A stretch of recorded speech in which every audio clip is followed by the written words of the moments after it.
development in terms of computer vision explainability and the ability for a dialogue to kind of develop between the user seeing what the computer vision algorithm is finding similar in the images and that being actually shown to the user so that they can actually then refine their search based on their specific task. And we'll learn more about kind of the interface and how this was conveyed to users, as well as why we decided to go down this particular research route from our next speakers. So coming up now, and I'm sorry I made a mistake, so Joe isn't actually leaving us early, so please do continue to think about questions until the end of the talks today. So Joe Briggs is an associate professor in the School of Design at Northumbria University, and her research applies design practice approaches across two main interconnecting themes: designing and demonstrating tools to enable safer online interaction and design for the digital collaborative economy. A further strand involves developing and critically reflecting upon design methodologies within interdisciplinary academic research and design industry practice. And then we'll have also Bernard Ogden, who's a research software engineer at the National Archives. And Bernard is working on digital aspects of research projects and with interests in both digital and traditional approaches to history and archives. Before joining us at the National Archives, Bernard completed an MA in historical research at Birkbeck College. And prior to that, he was a software engineer in the private sector, working on software development tools in a variety of roles and disciplines. So again, please do put questions in the chat, and then we'll have live Q&A at the end of the three talks today. Over to you. Hi, thanks, Laura. I'm speaking on behalf of myself and my colleague Jamie Steen in the School of Design, and then one of our graduates who actually did the design work. So we effectively supervised him, and that's Andy Kane. He's now working in industry. I think we were brought in quite late into the project, so there was a lot of catching up to do. I think we had 8 weeks, and I'm used to working on increasingly radically interdisciplinary projects. I've worked with John a couple of times before, so some of this was vaguely familiar to me. I'm going to talk a little bit about our design process. So we had two primary areas of discussion, I think, in the early days, because we all brought different expertise, the three of us. How to approach enabling both the state-of-the-art computer vision, the stuff that you've just heard about, because I knew that John, that was John's focus, while also designing pragmatically for a live functioning prototype, and enabling Bernard to make that a reality. So that was the kind of tension we were working across, and so I think the three of us handled that quite well. It was additionally complicated, I think, by the fact that we were all working simultaneously, so we weren't actually sure what John and Dipu would be coming up with, so we were working quite blindly or abstractly in the early days. And similarly, Bernard, wasn't sure about what functionality he could kind of engineer into the system, and he'll talk about that straight after me. I think similarly, we were questioning ourselves to what extent we could disrupt and kind of challenge existing search tropes, if you like, because this is an exciting new area, but we're also working in this really limited time frame of kind of 8 weeks. And because of that, and also we've got this cross-cutting theme of the explainable AI, which, from Laura's explanation of my research interests, I was particularly interested in working on something in that area. So we designed the research process at Northumbria in terms of kind of a typical agile methodology. So we knew that how do I press? Oh, there, sorry, it's a bit of a delay. We knew that the first 2 weeks would be broadly user experience design. We were kind of duplicating a little bit the National Archives work on that, but it was also kind of sensitizing process for us just to bring us up to speed, thinking about who the users were and what their motivations would be. And then we focused on the user interface design, which was actually our task. And then we left the last 2-week blocks open. I think on reflection, we've talked with Laura, I think this worked pretty well, because we then quite formally presented animations of the interaction designs that we've done every 2 weeks. And these kind of concretized these really abstract ideas, and really helped, I think, discussion between John and Dipu and us and the National Archives. And I think that really helped to kind of gel the team, which is really what agile methodology is about. Next slide. So this was some of our kind of user experience, thinking about who might use it, what their requirements might be, thinking about the, you know, the big task that they might have, and then thinking about the practicalities of getting through a digital system, and then how that translates into buttons and labels and all those kind of interaction support systems that people are now familiar with. At the same time, I was kind of reading up on some of the computer vision stuff. I have done a bit of computer vision before, years ago, and I think a lot of the technology we're familiar with through sites such as Pinterest and some of the e-commerce sites. And Andy, as a young graduate, was really useful there because he was really familiar with this stuff. And I was saying, I'm sure I've seen a Pinterest paper, I'll go and get that. So it was me kind of interpreting for them that, you know, it doesn't necessarily find the cat, it finds a kind of grid of pixels that are in the same organized system. So it was kind of quite layman's stuff. We then did what are called user experience wireframes. So this is really thinking about how we structure and lay out and organize what is huge amounts, potentially huge amounts of information. And the typical thing with wireframes is that they tend to be black and white. They can be on paper, they can be digital, and you don't actually have the content. So again, it was helping us think about how you would select, at which point in the interaction you would select, then these real quite challenging area of how you refine your selection, because we'd no idea at this point what those images would return. So we couldn't kind of learn tacitly through experience of using the system ourselves, because the system at this point still didn't exist. We were looking at different ways of selecting parts of the image. So the typical lasso, you know, the digital lasso. We were thinking of drawing over the top, thinking of the metaphor of marking up a contact sheet in photography, you know, the old analog way of kind of scratching over an image and saying, I want that one and I don't want that one.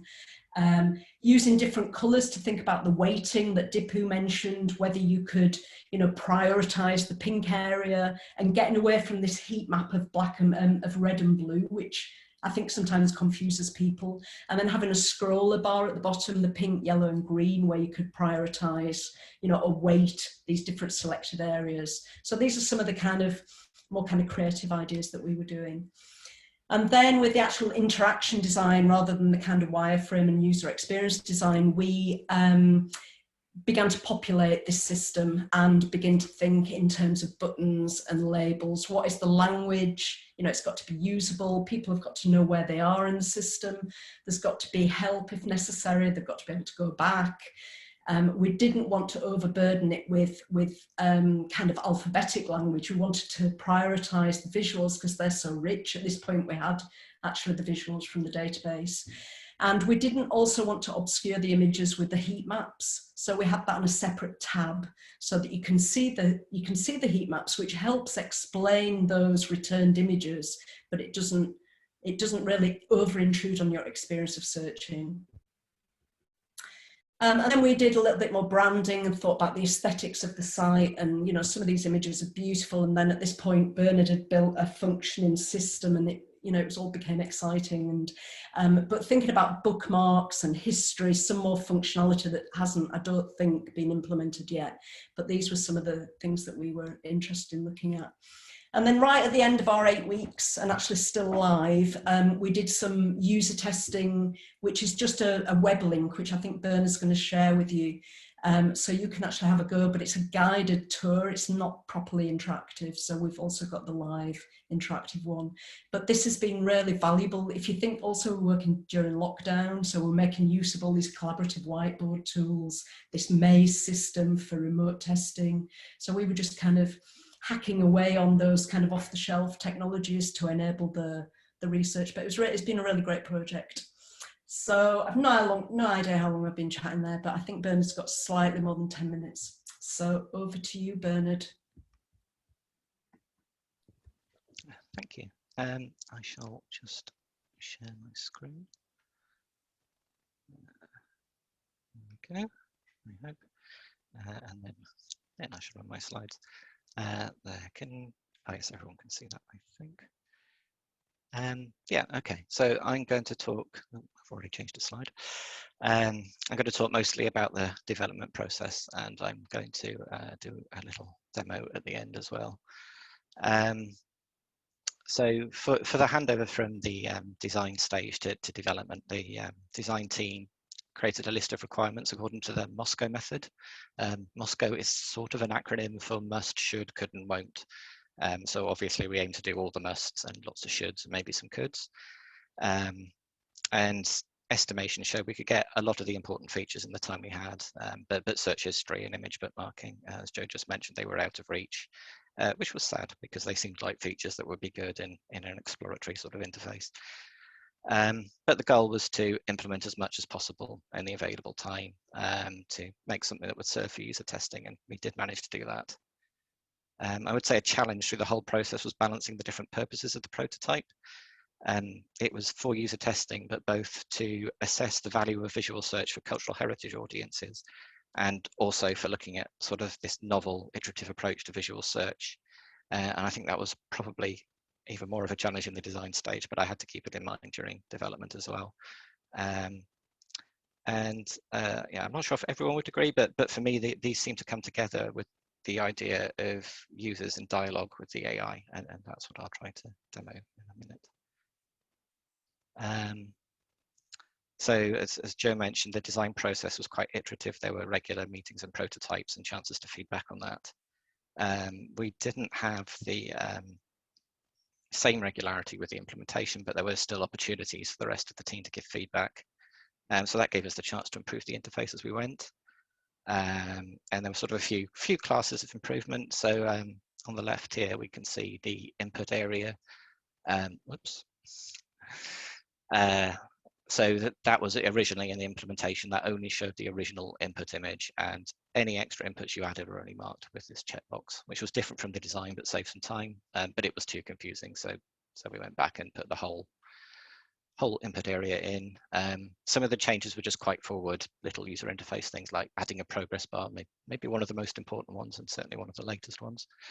And we also added some changes that made sort of deeper changes to the system.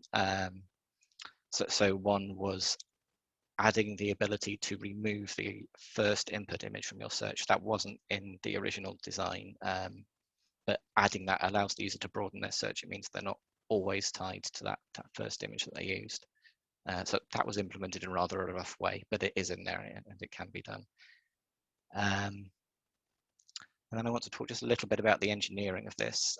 So this was actually my first professional experience of web development, and I'm still kind of blown away by how much functionality you can get very quickly with these tools.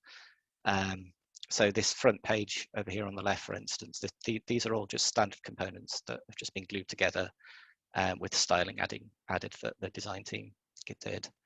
And the input area was just an off-the-shelf component. There was no extra work to do there at all. It was just plugged straight in. And actually the hardest part about adding that was figuring out what noun to use to find the component. Sometimes you will need to customize something. So Deep Discoveries has this detail selector, which you saw in Deepu's demo. Funnily enough, there's not a standard component for that out on the web, but I did find this avatar selecting tool. So this is just for clipping a bit of an image to use to represent yourself in, say, a social media profile. And that was open source. I think it was MIT licensed. So I was able to just grab that and rework it to be our detail selector, which was a huge time saver. So this was all about getting something of sufficient quality. So we're not making a product, we're making something, in this case, good enough for user testing. We couldn't do everything we'd have liked, and there are a few odd omissions and bugs. This layout was my bugbear. Sometimes the layout can go quite remarkably wrong. Most of the time it holds together.